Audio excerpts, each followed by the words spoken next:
Good morning, my friends. Good morning and happy Monday. It's Monday again. Sorry, I don't really have much makeup on. Eyebrows. Got my eyebrows on.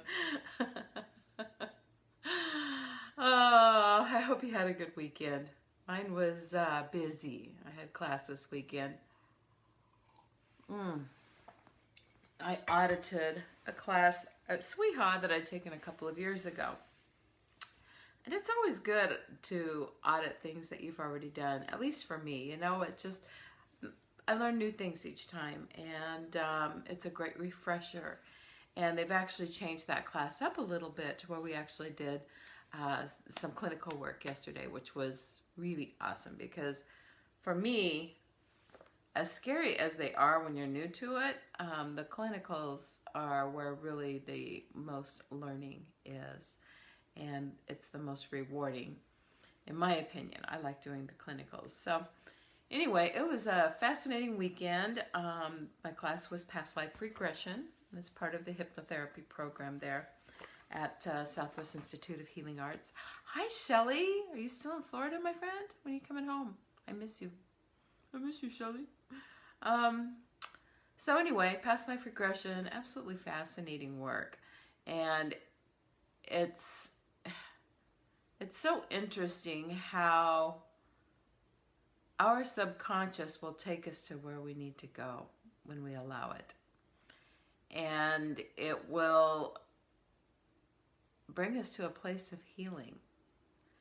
And, you know, sometimes we have things that we do in this lifetime that it's like, where did this come from? Why do I have this, either this fear of or this aversion to, you know, why do I repeat this same pattern over and over in relationships? There's all kinds of things that may be things that we've brought forward from another lifetime. And so it's always a very healing, I think, should always be a very healing experience to be able to go back and clear that. And so anyway, it was, I'm glad I retook that course because it just, you know, it helps. I'm one of those people that's very attached to making sure I know and that I'm always doing what's best for my client and doing it right. And sometimes I can get stuck and block my own movement forward because everything's got to be just right. It's got to be perfect. I've got to know.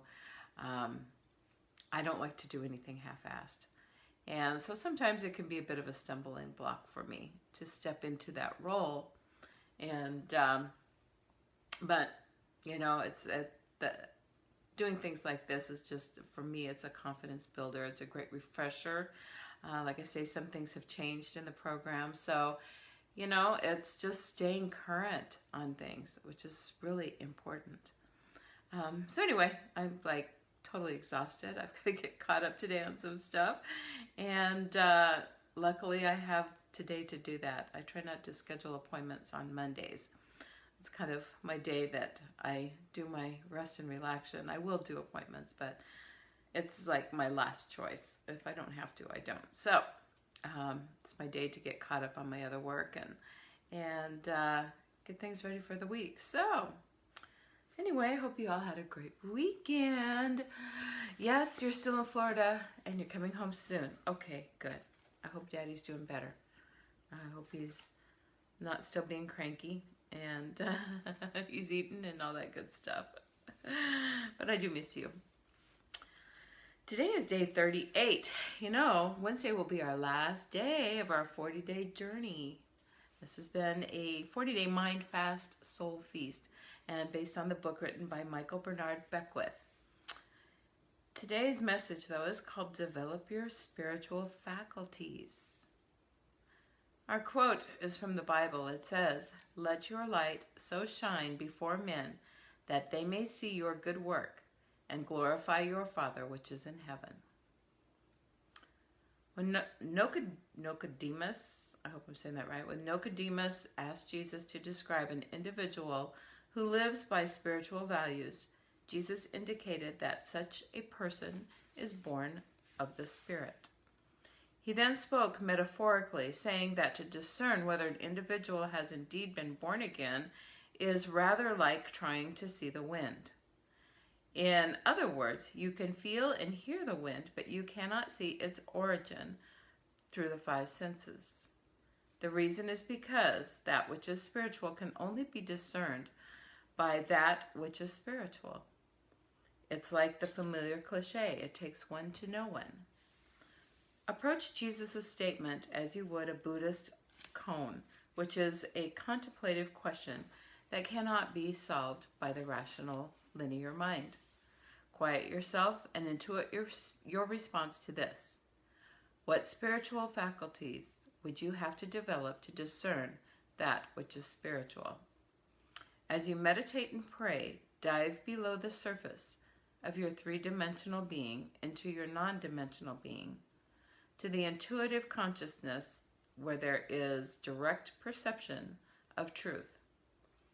As you arrive at that place of alignment with the love and law of the universe, spiritual awareness will permeate your consciousness. You have traded in reliance on your natural human resources for reliance on the Spirit. Contemplate what spiritual discernment means and how you may apply it to all areas of your life. Embody this quality in your consciousness, and you will revolutionize the experience known as your life. Today's affirmation: today I practice intuitive discernment. As I lift my mind into the Spirit, the winds of its glory cause me to behold the eternal and reveal its presence in my thoughts, words, and actions. Oh, wow. So, let's move my little thing here.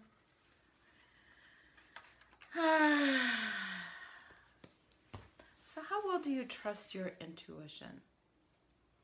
I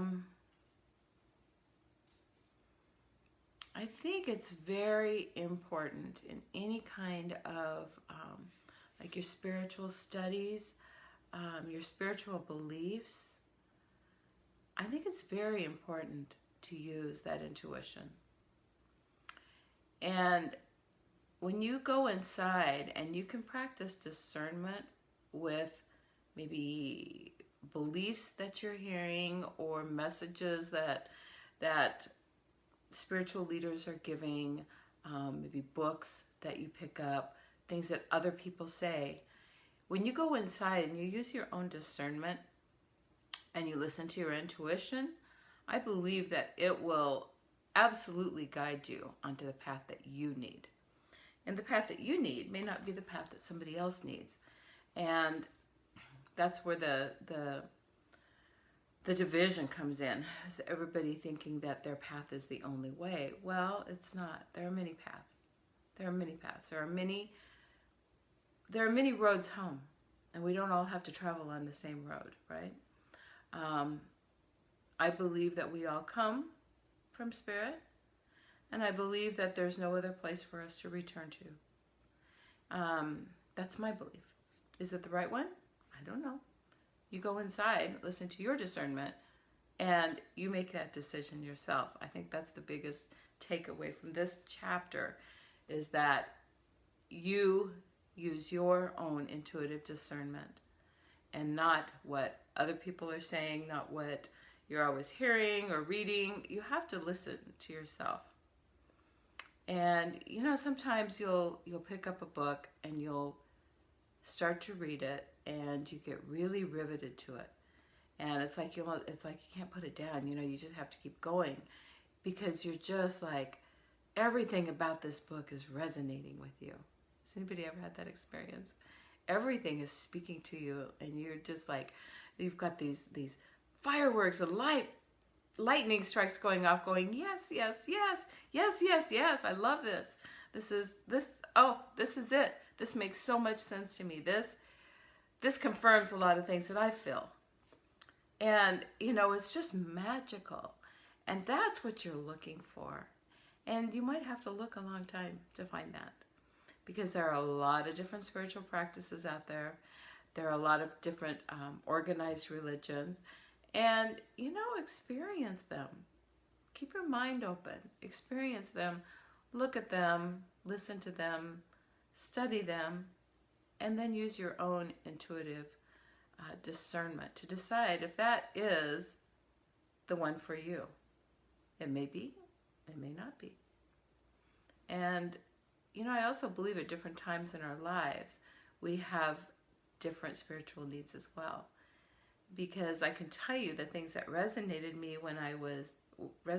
me when I was 12 years old are different than the things that resonated with me when I was 25 years old, and different from the things that resonated with me when I was 35 years old. And obviously, it's continuing to evolve and change. And, I've been pretty much in my same belief system for the last 20 years, at least 20 years. And, I finally found that one that really reflected my beliefs. And it's not even an organized belief system. It's not an organized religion. It's not any one thing. It's pieces of a lot of things. And it's become my spiritual practice and my spiritual home and my spiritual truth. Is it the truth for you? Maybe not. Maybe. I don't know. If you're searching and searching and nothing seems to be resonating with you, one book that I would highly, highly, highly recommend is Conversations with God by Neale Donald Walsch. And there's actually a book 1, 2, and 3. So start with book 1. It's one of those that I just couldn't get through it fast enough. And I've read it over and over and over. I have it on my Audible. I've listened to it over and over and over. 1, 2, and 3. 1 and 2 are probably the most impactful. 3 kind of expounds a little bit further. And then he's got several other books that he's written since then that are a little bit more focused. But they're all kind of, for me, the other books that have been written are about the same principles, but a little bit more in depth. He also has a book that is Conversations with God for Teens, which I think is also really good if you have a teenager or you are a teenager. I love the messages in his books. So that's probably one of my most favorite and one of the books that resonated the most with me personally when it first came out. I don't even remember when that was. 15 years ago, probably. Yeah, I'm not even sure. Had to be 15 years ago, I think. So anyway, there you go. That's what I got for you today. And have a wonderful Monday. And start your week off right with the energy of love and peace and happiness. And take time for yourself to take care of yourself. Spend your spiritual dollars wisely. Take care of yourself. Go inside, meditate, pray. Whatever it is that you need in your life, do it. Today is all that matters. I don't know about tomorrow. And yesterday is already done with. So, hi, Mindy. Good morning. So, just focus on today and do what you need to do to take care of yourself. Love one another. And I will see you tomorrow, Tuesday, 8 a.m., new time, same old place. And I hope that you have a great day. Thanks so much for being here. Love you guys.